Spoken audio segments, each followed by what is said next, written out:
Praise the Most High today, family. Praise the Most High Yahuwah today. Hallelujah. Family, it's a gorgeous day here in the Carolinas, and we're so glad to see it. We're so glad to be in the land of the living once again with the ability and the opportunity to say, praise the Most High today. Not only are we saying it, family, but we're walking this thing out daily. We're walking it out daily. How about you? You walking it out daily? Despite all the distractions we're all facing right now. Yeah, I know I'm not the only one. I hear it, I see it, I feel it for myself as well as for other folk.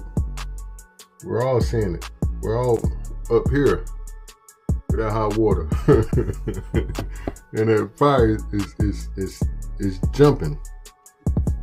That fire is leaping. So we say, praise Yahuwah, the Most High Elohim.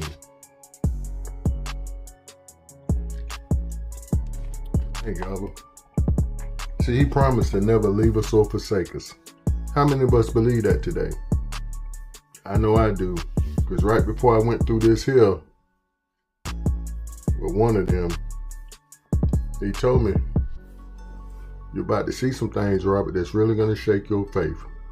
But no matter what you see, don't take your eyes off me, because I'll never leave you or forsake you.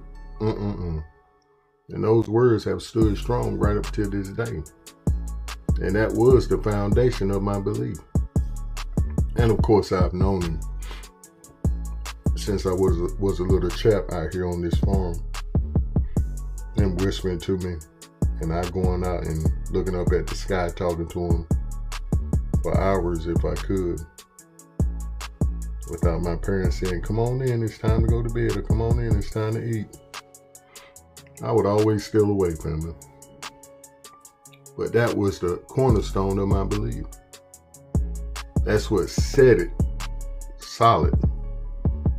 That's what fortified it. And it's always some trouble. It's always some hot water. It's always some fire. Hallelujah, family. And I do hope everyone else is well, and that you're able to get out and enjoy this day like I am. Getting yourself in some fresh air, some sunshine, and the Most High willing, some good exercise. Like I say, it's gorgeous here, family. Because he's the one that's doing it, not me. There's no way I can do what I'm doing now. Since the time I had that major stroke back in 2016.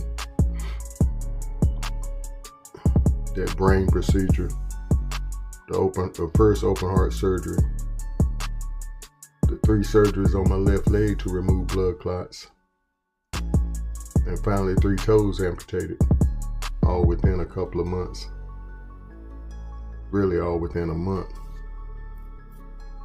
But then we had to come back one time afterwards to have that bone shaved down in that left foot, on that left foot. After they amputated 3 toes, there was a bone protruding out to where they needed to fold the skin over to close it up. And it wouldn't have healed correctly. So that was all within like 2 months. But then last year, going on the year before now, we had to have another open heart surgery.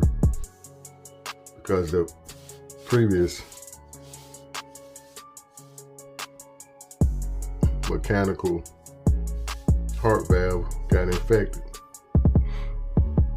So we say praise the Most High, family. We've been through it, but he's got us through it. We've been through it, but he's got us through it. Through everything that came, family. Every trial, through every test, through every situation. And now that he's got us through it, he's putting us back in the fire. Back in through the water. He said, now go back and get your folk. And that's what we're going to speak on today, family. However, not in the way you might think we would. This idea is called No Peace, Just a Sword. No peace, just a sword. Because everybody wants this. Peace, peace, peace. Everybody talking about peace, peace, peace. But what did the text say when they said everybody would be talking about peace? That's in 1 Thessalonians 5:3. For when they shall say peace and safety, then sudden destruction comes upon them, as travail upon a woman with child, and they shall not escape. Oh boy. So they crying out peace, peace these days. But no peace, just division. And what's the real division going on today, family? The separation of the tares and the wheat, the sheep from the goats. To the left, to the left. Y'all love that song, didn't you? That's what's happening. All y'all going over there to the left with your line pacifying pussyfooting pastors. But our word for today is willed. It's willed. And it means to hold or use a weapon or tool. And wielding means to have and be able to use power and or influence. I like that meaning, so we drop that in there. Willed. And that's how the division is being taken care of. Right down the middle. And what is the sword that's wielding this division? Or what is the sword that's causing this great division? Truth. Simple and plain, truth. Let's look at Matthew 12, 43 through 50. And this is a small recap on the idea we had yet in the prior recording. And you'll see when we get to it. And that's Matthew 12, 43 through 50. An unclean ruach returns. When an unclean ruach goes out of a man, he goes through dry places, seeking rest, and finds none. Then he says, I will return to my house from which I came. And when he comes, he finds it empty, swept, and put in order. Remember that. It's swept and put in order. Then he goes and takes with him 7 other ruachs more wicked than himself, and they enter and dwell there. And the last state of that man is worse than the first. So shall it also be with this wicked generation.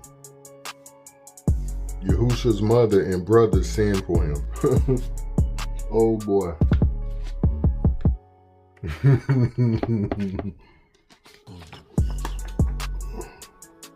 Now this is the major script we're getting to. But we had to read that first, and you'll see why here in a minute. While he was still talking, pardon me, family, I'm trying to hold my composure today. While he was still talking to the multitudes, behold, his mother and brothers stood outside seeking to speak with him. Then one said to him, look, your mother and brothers are outside seeking to speak with you. But he answered and said to one who told him, who is my mother and who is my brothers? And he stretched out his hand and pointed to the right, I'm sure, and said, here are my mother and my brothers. Whoever does the will of my Father in heaven is my brother and sister and mother. Now, family, quick question. Why did the text say while he was still talking? That means whatever he was talking about was important to what was getting ready to happen. He spoke up to devils. He spoke up to them devils and the ones that came with him. They were a division. Or they was trying to cause division in the wrong way. We spoke on this in a prior recording. See, if they was on point or in pocket, I like that better. If they was in pocket, they would have been there at the Saturday evening meeting, at the church, at the house meeting. But no, here they come talking about, send them out. We want to talk to them. Like they really had the authority to call out the Son of the Most High, talking about we need to talk to you. What's so important?